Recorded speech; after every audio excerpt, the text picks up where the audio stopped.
اور تاریخ کربلا کی پڑھیں، آپ کو نیزوں کے اوپر سر نظر آئیں گے، آپ کو گھوڑوں کی ٹاپوں پہ روندے جانے والے لاشوں کا تذکرہ ملے گا، لیکن امام کے ہاتھوں کا ذکر آپ کو کہیں نہیں ملے گا۔ امام کا سر نیزے کی نوک پہ تھا، لاشیں گھوڑوں نے روند دیے، امام کے ہاتھ کدھر گئے؟ شاید قدرت نے اٹھا لیے ہوں کہ کوئی یزیدی امام کا کٹا ہوا ہاتھ نہ اٹھا لے اور پھر یزید اس ہاتھ کو اپنے ہاتھ میں ڈال کر کے کہے چلو اس طرح ہی صحیح، امام کا ہاتھ تو میرے ہاتھ میں آ گیا۔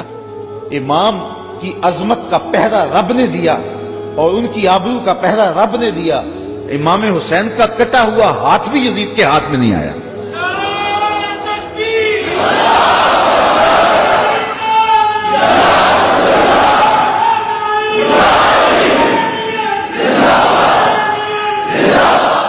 اور اس ہاتھ کو بچانے کے لیے مدینہ چھوڑا۔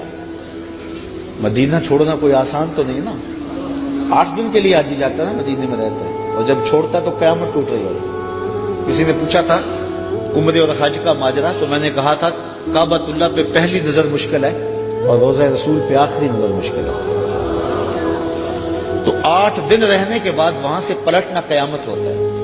اور جس نے زندگی مدینے میں گزاری ہے، جو پیدا مدینے میں ہوا، جس کے گھر کا دروازہ مسجد نبوی کے اندر کھلتا، جس کا مسکن اور مولد مدینہ ہو۔ اعظم چشتی مرحوم جب مدینہ رسول میں آخری حاضری پر گئے تو بیمار تھے، ویل چیئر پہ تھے، تو انہوں نے الوداع ہوتے ہوئے خادم سے کہا کہ میرا رخ حضور کے روضے کی جانب جانے دو اور کچھ پیچھے سے کھینچو۔ اور جب وہ نظارے نگاہوں سے اوجھل ہونے لگے تو اعظم چشتی مرحوم نے کہا کہ جان بدن سے نکلتی ہے اعظم، جان بدن سے نکلتی ہے اعظم، کوئی آسان ہے مدینے سے جدا ہونا؟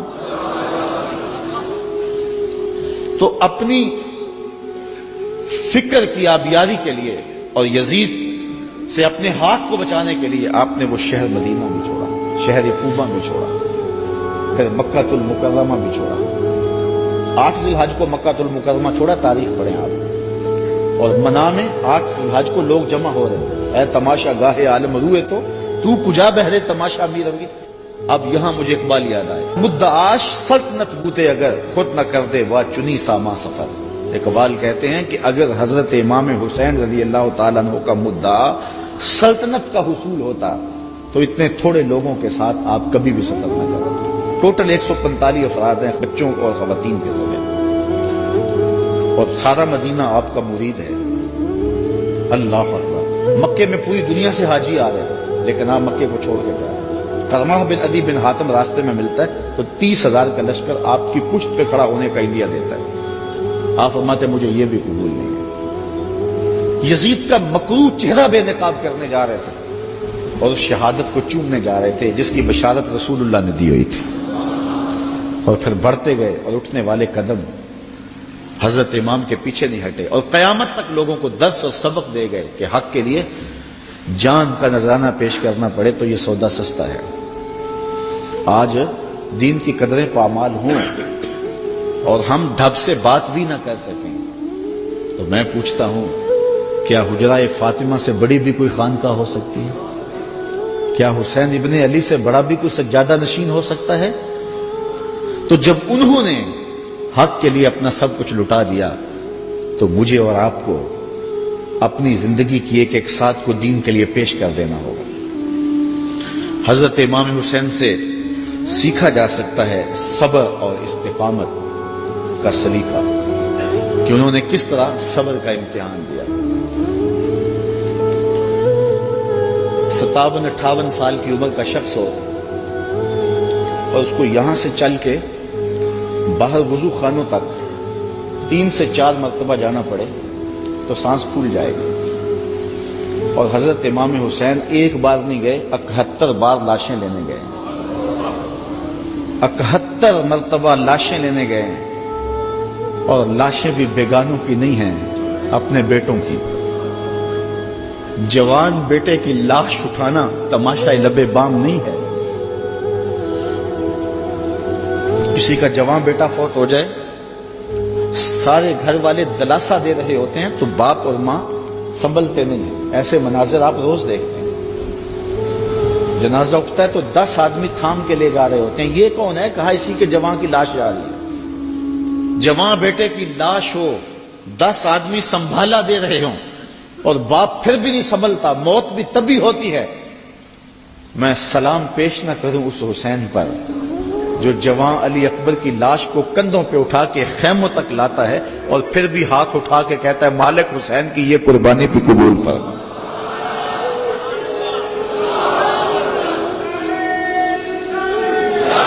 اتنے دکھ تو کو ہمالیہ پہ آتے تو اس کا پتا بھی پانی ہو جاتا، وہ بھی برداشت نہ کر پاتا۔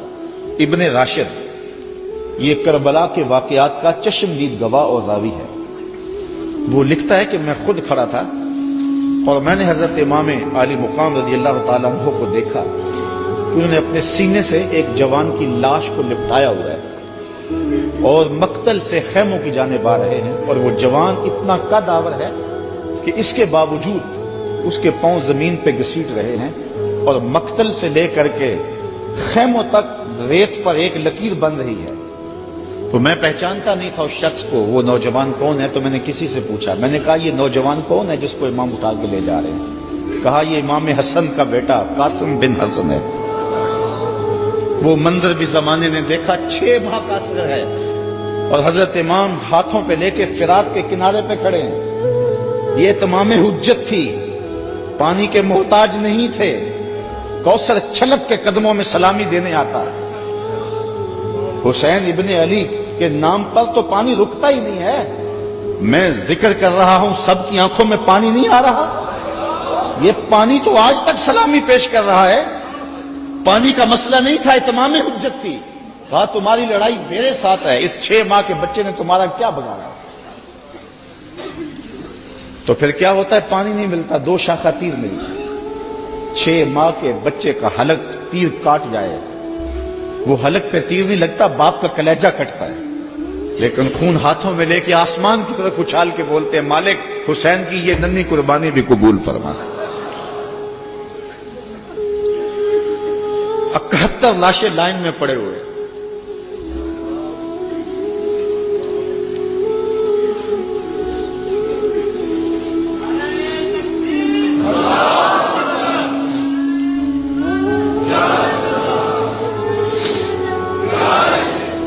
یزیدیوں کی صفاقی، ان کا ظلم اور بربریت ان کے تیور نظر آ رہے ہیں، اور خیمے کے اندر ارتداد سادات بیٹھی، رسول اللہ کی شہزادیاں بیٹھی۔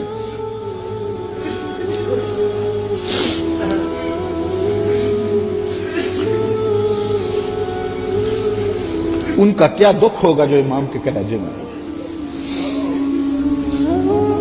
اور وہ شہزادیاں یہ ہیں کہ کسی کا باہر بیٹا لیٹا ہوا، ان کے بھتیجے اور بھانجے باہر لیٹے ہوئے، ان کو تلقین کرتے ہیں کہ صبر کا دامن نہیں چھوڑنا،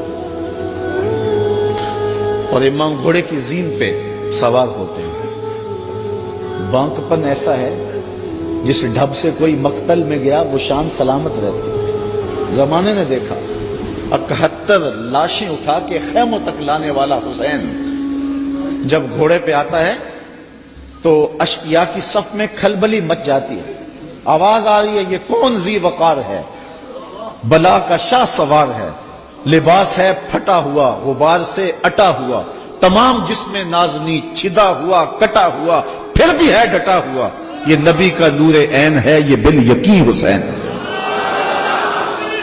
اللہ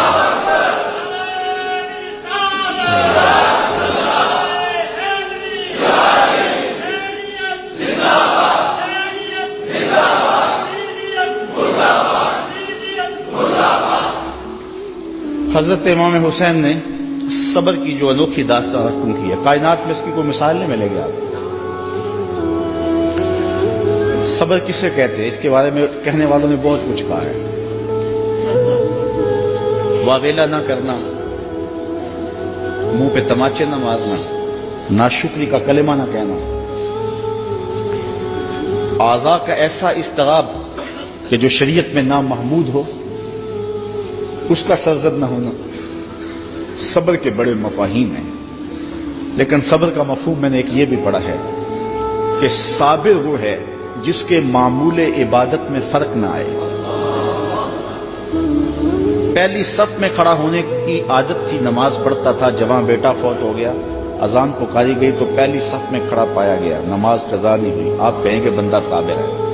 گھر میں میت پڑی ہے، نماز قضا نہیں ہوئی. جس کے معمول عبادت قضا نہ ہو وہ صابر کہلاتا ہے. صبح اٹھ کے قرآن پڑھنے کی عادت تھی، گھر میں میت پڑی ہے، چلو دوپہر کو تدفین ہونی ہے، نماز پڑھی تو تلاوت آج بھی چھوڑی نہیں ہے، ہم کہیں گے بندہ صابر ہے. اگر صبر کی یہ تعریف ہے کہ معمول عبادت قضا نہ ہو تو صابر کہلاتا ہے، تو پھر اس تعریف کے آئینے میں امام حسین کو دیکھو. 71 لاشیں پڑی ہیں، اپنا بدن زخموں سے چور ہے. محتاط روایت یہ ہے کہ آپ کا جب پیراہن اتارا گیا تو 113 تیر 33 زخم تلواروں کے تھے اور 34 گھاؤ نیزوں کے تھے. کچھ نیزے بدن میں ٹوٹ گئے تھے اور گھوڑے کی زین سے فرش زمین پہ آئے. صابر ایسا ہے کہ عبادت کا وقت آ گیا، سجدہ قضا نہیں ہونے دیا. ایسا صابر ہے کہ سجدہ قضا نہیں ہونے دیا، آتے ہی پیشانی سجدے میں رکھی. اللہم رضن بقضائک وصبرن علی بلائک تسلیما لامرک. اے اللہ، سب کچھ کٹا کے اور بچوں کی لاشیں پڑی ہیں، حسین کے لخت لخت سے خون بہ رہا ہے، لیکن حسین پھر بھی حاضر ہو گیا تیرے امر کو تسلیم کرتے ہوئے اور آنے والی مشکلوں پر صبر کرتے ہوئے. اور حسین تیرے حکم پہ راضی ہے، تو بھی بتا، تو بھی حسین پہ راضی ہوا ہے یا کہ نہیں ہوا؟ آواز آ رہی ہے، اس نواسے پر محمد مصطفیٰ کو ناز ہے، اس پیاسے پر علی شیر خدا کو ناز ہے. اوروں نے بھی سجدے کیے پر اس کا عجب انداز ہے، اس نے وہ سجدہ کیا جس پر خدا کو ناز ہے. عابد ایسا کہ معمول عبادت قضا نہیں ہوا، سجدہ قضا نہیں ہوا. اب آپ جانتے ہیں کہ امام حسین کا سر جو تھا سجدے میں جھکا ہوا تھا کہ دستے قاتل نے سر انور کاٹ لیا اور پھر سر انور کو کاٹ کے نیزے کی نوک پہ چڑھا دیا. یزیدیوں نے اس لیے کیا کہ اپنے لشکر کو تسلی دیں کہ ہم کامیاب اور کامران ہوئے ہیں، دیکھو سر حسین کٹ کے نیزے کی نوک پہ چڑھ گیا. تو جب انہوں نے نیزے کی نوک پہ سر حسین چڑھایا تو لشکر یزید سے آواز آئی، یہ کیسا سر ہے جو کٹ کے بھی سر بلند ہے؟ اس کی سر بلندی اب بھی نہیں گئی، اب بھی یہ اونچا ہے. اور جب سر انور نیزے کی نوک پہ چڑھایا گیا تو اس انداز سے چڑھایا گیا کہ کٹی ہوئی گردن کا رخ آسمان کی طرف اور سر انور کا رخ زمین کی طرف. تو کسی شاعر نے تخیل باندھا، بآں کے سر نیزے پہ اور سوئے زمین ہے روح، یعنی سجدہ ثانی کی ہے آرزو. رکعت میں 2 سجدے ہوتے ہیں، ابھی ایک ہوا تھا کہ سر کاٹ لیا گیا. حسین کی پیشانی میں دوسرے سجدے کی آرزو مچل رہی. صابر ایسا کہ معمول عبادت قضا نہیں ہوا اور پھر تلاوت بھی قضا نہیں ہوئی. حسین کا سر نیزے کی نوک پہ ہے، لبوں پہ قرآن جاری ہے، کیونکہ حسین کو لوریا ہی قرآن کی ملی تھی. تو حسین ابن علی رضی اللہ تعالی عنہ سے صبر سیکھا جاتا ہے، استقامت سیکھی جا سکتی ہے اور اپنی زندگی میں اس کا چراغاں کیا جا سکتا ہے. بہت ساری چیزیں سیکھنے کی ہیں اس خاندان سے. رواداری اور خودداری بھی سیکھی جا سکتی ہے. جب یہ لشکر حضرت امام حسین رضی اللہ تعالیٰ عنہ کو شہید کر دیتا ہے اور آپ کے لاشوں کے اوپر گھوڑے دوڑائے جاتے ہیں اور ہوائیں مٹی ان کے اوپر اڑا دیتی ہیں اور پھر وہاں سے شہیدوں کے سر نیزوں پہ چڑھا کے کوفہ اور کوفہ سے دمشق لے جایا جاتا ہے، تو یزید پوچھتا ہے اپنے خاص لوگوں سے کہ اس راستے کے اندر تم نے ان کی کیفیت کیا دیکھی؟ یزید بدبخت کے دل میں یہ تھا کہ میں اب بھی فاتح بن جاؤں، امام زین العابدین ڈر کے گھبرا کے ان مشکلات سے میری بیعت کر لیں، کیونکہ اگر امام زین العابدین بیعت کر لیتے تو کربلا کی ساری داستان زیرو ہو جاتی. اور وہ یہ کرنا چاہ رہا تھا، لیکن زین العابدین کی رگوں میں بھی تو خون حسین تھا. تو بڑے دکھ دیے. آدمی حیران ہو جاتا ہے کہ کس طرح انہوں نے گھوڑوں کے اوپر سوار کرا کے اطرت پیغمبر کو بازاروں میں پھرایا اور پھر ان کے سر نیزوں کی نوک پہ چڑھے ہوئے تھے. لیکن دربار یزید میں جب پہنچے تو یزید نے اپنے خاص لوگوں سے پوچھا کہ کیا ان کی اب حالت ہے؟ لاشیں کٹ کے وہاں پڑے ہوئے ہیں, سر یہ ہیں, تو اب تو دب گئے ہوں گے. تو جو اس نے جواب دیا اس سے اس خاندان کی خودداری اور غیرت دیکھو. اس کے معتمد خاص نے کہا کہ ہم کربل سے یہاں تک پہنچے ہیں اور ہم نے بہت دکھ بھی دیے, ان کو ذہنی اذیتیں بھی دی, بعض جگہوں کے اوپر ان کے اوپر پتھراؤ بھی ہوا ہے, لیکن لگتا یہ رہا ہے کہ فاتح یہ ہیں اور ہم مفتو ہیں. ان کا انداز اور ان کا تیور ہمیشہ یہ بتاتا رہا ہے کہ اصل فاتح یہ اور مفتو ہم ہیں, اور حقیقت ہے بھی یہی. اقبال کہتا ہے جو دلوں کو فتح کر لے وہی فاتح زمانہ, جو دلوں کو فتح کر لے وہی. حشام بن عبد الملک بنو امیہ کا بڑا تگڑا حکمران گزرا ہے. حج کرتا ہوا حجر اسود کے سامنے آیا, دل میں آیا کہ میں حجر اسود کو چوموں. ہجوم اتنا تھا کہ چوم نہ پایا. جن لوگوں نے حج کیا ہے منظر آنکھوں میں گھوم گیا ہوگا. تو اتنا ہجوم تھا کسی نے بادشاہ کی پرواہ نہیں کی, راستہ نہیں دیا. وہ ایک سمت کھڑا ہو کے منتظر رہا کہ کوئی رش کم ہو تو میں حجر اسود کو بوسہ کروں. اتنے میں امام زین العابدین بھی طواف کرتے کرتے آئے. وہ رک کر کے جب حجر اسود کو دیکھنے لگے تو لوگوں نے راہیں چھوڑ دی, آگے بڑے حجر اسود کو چوما اور پھر طواف میں لگ گئے. حشام کو بڑا غصہ آیا کہ میں بادشاہ وقت اور میرے لیے لوگوں نے راستہ نہیں چھوڑا اور ان کے لیے راستہ چھوڑ دیا.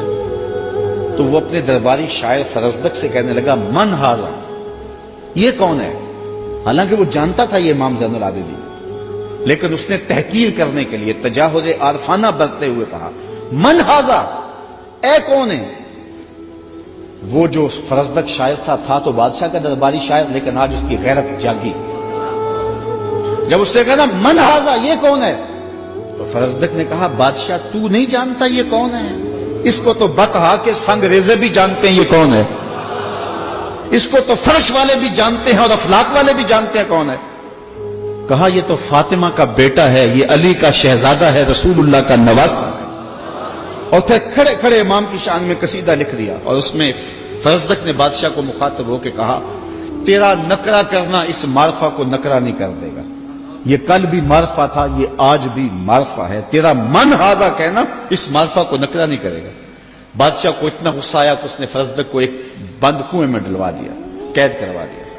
امام کو پتا چلا تو انہوں نے اشرفیوں کی ایک تھیلی بطور جو ہے وہ محبت فرزدق کے پاس بھیجی.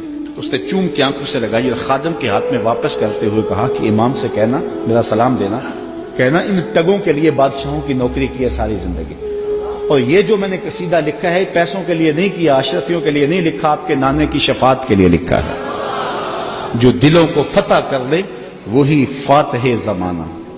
آپ پورا شہر ڈھونڈ لیں, آپ کو شمر نام کا شخص نہیں ملے گا, آپ کو خولی نام کا شخص نہیں ملے گا, آپ کو ابن زیاد نام کا شخص نہیں ملے گا, آپ کو یزید نام کا شخص نہیں ملے گا. اور اگر آپ ڈھونڈنے نکلے, دور کیا جانا اسی محفل سے ڈھونڈ لے, ہزاروں علی کے نام کے ہوں گے, ہزاروں حسین کے نام کے ہوں گے, شبیر کے نام کے ہوں گے. اور کتنی تجھے محبتیں اے فراز چاہیے, ماؤں نے تیرے نام پہ بچوں کے نام رکھ دیے. جو دلوں کو فتح کر لے وہی فاتح زمانہ. تو حضرت امام حسین رضی اللہ تعالی عنہ کے خانوادے کا جو ترہ ہے اور خودداری کا جو انداز ہے وہ دیکھنے کو ملا, اور کربلا سے لے کر کے مدینے تک یہ منظر ہر جگہ پہ دکھائی دیا.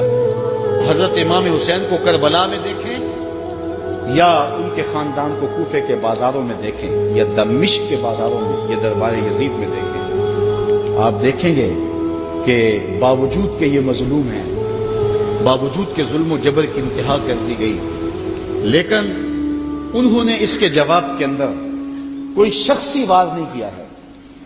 سارے کربلا کے واقعات کو پڑھتے جائیں, بلکہ اس واقعے کو سمجھنے کے لیے صرف ایک واقعہ, اللہ نے مختار سقفی سے یہ کام لیا کہ اس نے قاتلان حسین کو چن چن کے مارا. مالک اشتر کی قیادت میں فرات کے کنارے ابن زیاد کے لشکر سے لڑائی تھی. اللہ نے مالک اشتر کو فتح دی اور یزیدی بھاگ کھڑے ہوئے، کچھ قتل کر دیے گئے، کچھ بھاگ گئے، کچھ پکڑ لیے گئے۔ ابن زیاد بھی بھاگ کر کے ایک سمت رخ کر جاتا ہے کہ میں ان لوگوں کی دست گرد سے دور ہو جاؤں، اور اپنے گھوڑے کو ایڑ لگائی اور تیزی سے سرپٹ گھوڑا دوڑا رہا ہے۔ ادھر پیاس کی شدت ہے، زبان کانٹا ہو گئی، حل خشک ہو گیا۔ صحرا کے اندر لگا ہوا ایک خیمہ دکھائی دیا، سوچا کہ اس خیمے والے سے جلدی سے رک کر کے پانی کے 2 گھونٹ لے لوں اور پھر آگے بڑھ جاؤں۔ بوڑھے سے اترا، خیمے کا پردہ سرکایا، دیکھا کہ امام زین العابدین عبادت کر رہے ہیں۔ امام زین العابدین کبھی مدینہ سے باہر نکل کے صحراؤں میں خیمہ گاڑ لیتے، مہینہ مہینہ گزارتے۔ یہ کچھ ایسی جگہ پہ خیمہ گاڑے عبادت میں مصروف تھے، قرآن کی تلاوت کر رہے تھے۔ اس نے سرکایا پردہ تو دیکھا امام ہے۔ غیرت ہوتی تو ایک پانی کا گھونٹ بھی نہ مانگتا، لیکن مرتا تھا کیا کرتا۔ اس نے کہا حضرت مجھے پانی دیجیے۔ امام نے نظر اٹھا کے دیکھا، پھر دونوں ہاتھوں سے پیالہ بھرا اور ابن زیاد کو دیا۔ اس نے پانی پیا، پیاس زیادہ تھی، کہا حضرت اور دیجیے۔ آپ نے پھر دیا، اس نے پھر مانگا، آپ نے پھر دیا۔ سمجھا کہ امام نے مجھے پہچانا نہیں، اگر پہچان لیتے تو میرے منہ پہ تھپڑ مارتے، مجھے پانی نہ دیتے، میں نے جو ان کے خاندان کے ساتھ کربلا میں کیا تھا۔ تو کہنے لگا حضرت شاید آپ نے مجھے پہچانا نہیں۔ امام کی آنکھیں برسنے لگی اور فوارے چھوٹ پڑے اشکوں کے، اور آپ نے فرمایا بدبخت تجھے نہیں پہچانتا جس نے میرا گھر اجاڑ کے رکھ دیا، 6 ماہ کے عسکر کو بھی پانی نہ دیا۔ تو کہا حضرت اگر آپ پہچان گئے ہیں مجھے تو پھر مجھے 3 پیالے لبالب بھر کے کیوں دیے ہیں؟ کہا جب ہم تمہارے گھر آئے تھے جو تم نے کیا یہ تمہارے خاندان کی ریت تھی، اور آج تم ہمارے گھر آئے ہو جو میں کر رہا ہوں یہ میرے خاندان کی ریت ہے۔ نصیب اپنا اپنا، مقام اپنا اپنا، کیے جاؤ میں کارو کام اپنا اپنا۔ تو حضرت امام حسین رضی اللہ تعالی عنہ کے خاندان سے یہ سیکھنے والی چیزیں ہیں جس کو ہم اپنی زندگیوں میں داخل کر کے اپنی زندگیوں میں چراغاں کر سکتے ہیں۔ حضرت امام حسین رضی اللہ تعالی عنہ کا نام کل بھی روشن تھا، آپ کا نام آج بھی روشن ہے۔ یزید مر گیا،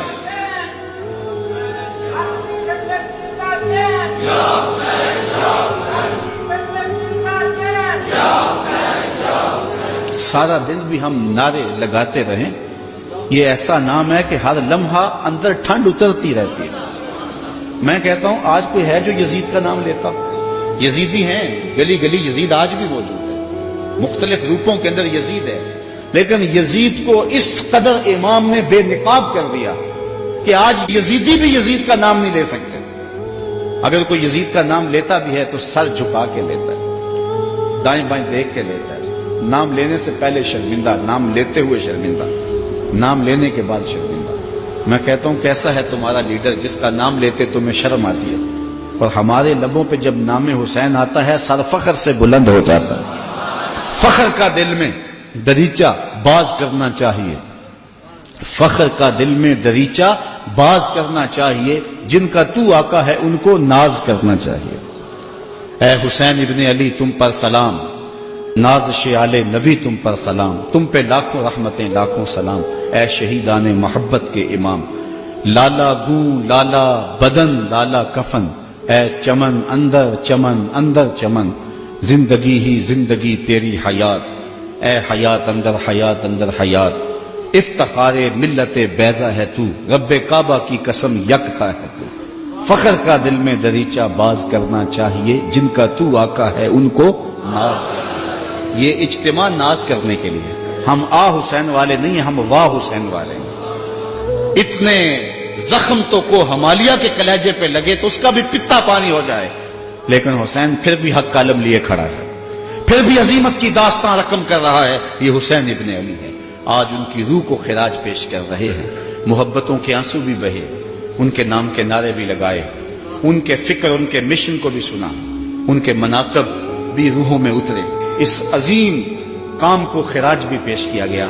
آؤ آج کے اس اجتماع میں عزم کر کے اٹھیں کہ ہم نقوش امام کو خضر راہ بنائیں گے۔ میں کہتا ہوں حضرت امام حسین نے تو لاشوں کے درمیان بھی نماز نہیں چھوڑی، 71 لاشیں پڑی ہوئی ہیں، پردے داروں کے پردوں کا دکھ بھی ستا رہا ہے، اور بدن میں تیر پیوست ہیں، اور نیزوں کی انیاں پسی ہوئی ہیں، اور گھوڑے کی زین سے فرش زمین پہ آ رہے ہیں۔ آپ نے ان حالات میں بھی نماز نہیں چھوڑی. ہم کیسے حسینی ہوں گے کہ 10 محرم کے دن بھی ہمیں نماز نصیب نہیں ہوگی؟ اگر 10 محرم کے دن بھی ہم نماز نہیں پڑھیں گے اور نام حسین ابن علی کا لیں گے تو پھر حرف حرف اور لفظ لفظ منافقت ہوگی. آئیے ان کا نام لیتے ہیں تو ان کے نقوش پا کو بھی خز راہ بناتے ہیں. میں ایک نعرہ لگوانا چاہتا ہوں، امام کے نام کا خود لگواؤں گا، لیکن نعرہ باقپن سے ہو، اوپر نیچے باہر ہجوم محبت ہے، تو ذرا یزیدیوں کو پتہ چل جائے کہ امام کا نام آج بھی زندہ ہے اور محبتوں کے یہ تیور. نعرہ تکبیر. اللہ آپ کو سلامت رکھے. حسین کل بھی زندہ تھا. حسین. نعرہ تکبیر. نعرہ تکبیر. نعرہ رسالت. نعرہ رسالت. نعرہ رسالت. حسینیت. حسینیت. حسینیت. یزیدیت. یزیدیت. علامہ اقبال کا سارا فلسفہ نچوڑیں تو جو رس نکلتا ہے اس کا مصداق امام حسین بنتے ہیں. جوس کیا نکلتا ہے؟ کی محمد سے وفا تو نے تو ہم تیرے ہیں، یہ جہاں چیز ہے کیا لوح و قلم. پھر لوح بھی تیرے ہاتھ میں دے دیں گے، قلم بھی تجھے پکڑا دیں گے. پھر تیری تقدیر کے فیصلے کسی اور جگہ نہیں ہوں گے، بلکہ خدا بندے سے خود پوچھے گا بتا تیری رضا.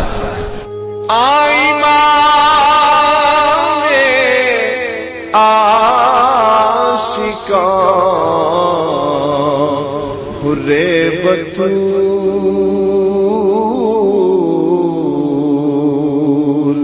سرو آزاد ز بوستان رسول. السلام یا حسن و حسین.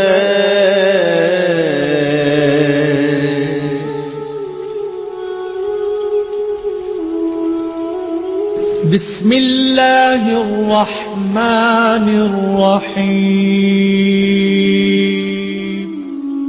ہم جوہد و عظیمت کے راہی، ہم جوہد و عظیمت کے راہی، منزل پہ جا کر دم لیں گے، میدان عمل میں نکلے ہیں، میدان عمل میں نکلے ہیں. باطل کو مٹا کر دم لیں گے، ہم جوہد و عظیمت کے راہی، منزل پہ جا کر دم لیں گے. آفاق کے ہر ہر گوشے میں، آفاق کے ہر ہر گوشے میں قرآن سنا کر دم لیں گے. اب رکنا نہیں، اب تھمنا نہیں، اب رکنا نہیں، اب تھمنا نہیں.